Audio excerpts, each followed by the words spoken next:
So here we have the Nissan Juke on a 67 plate. I'm going to start off by showing you around the outside of the car, and then we'll hop in and run through some controls on the inside of it. From the outside though, you can see it's a 5-door car with alloy wheels and tinted windows.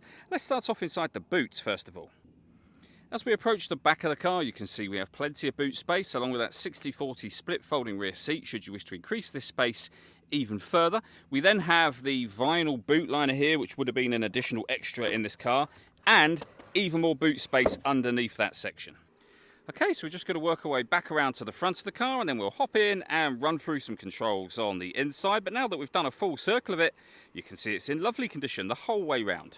Just briefly before we climb in, I think it's well worth seeing the interior from this exterior point of view. There's plenty to run through on the dashboard, so let's hop in and we'll do that now.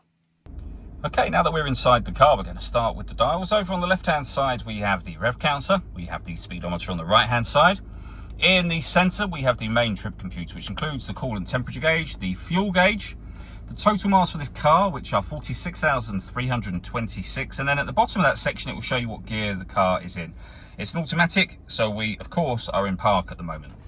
If we back out to the steering wheel, we have phone and stereo controls on the left-hand side, and then cruise control and speed limiter on the right-hand side. Over in the centre, we then have the main touchscreen for the car. So you can see we've got satellite navigation, really nice clear colour display. As I say, it is touchscreen. There are a few physical buttons down the right and left-hand sides, but once you've accessed whatever screen you want, it becomes a touchscreen. For example, to pair your phone, press the phone button, then connect down here, and then follow the instructions on screen from there.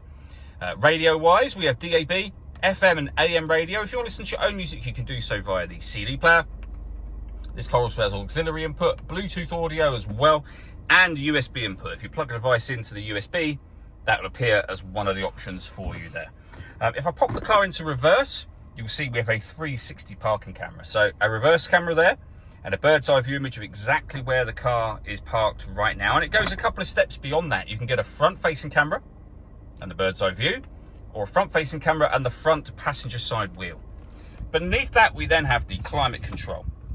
So you can adjust the temperature, the fan speed, the direction the air is being distributed in, and when you're happy with those settings, you can turn your air conditioning on, and it's on when that light shows. Same button to turn it off again, or hit this button to hit auto. The car will now take control of the fan speed and the direction of the air to maintain the temperature you've asked for.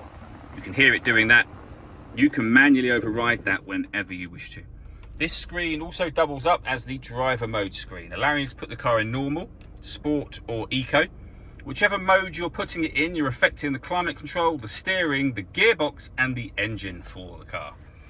We then have a 12-volt charging socket, your auxiliary and USB inputs, and the gear lever for the fully automatic gearbox.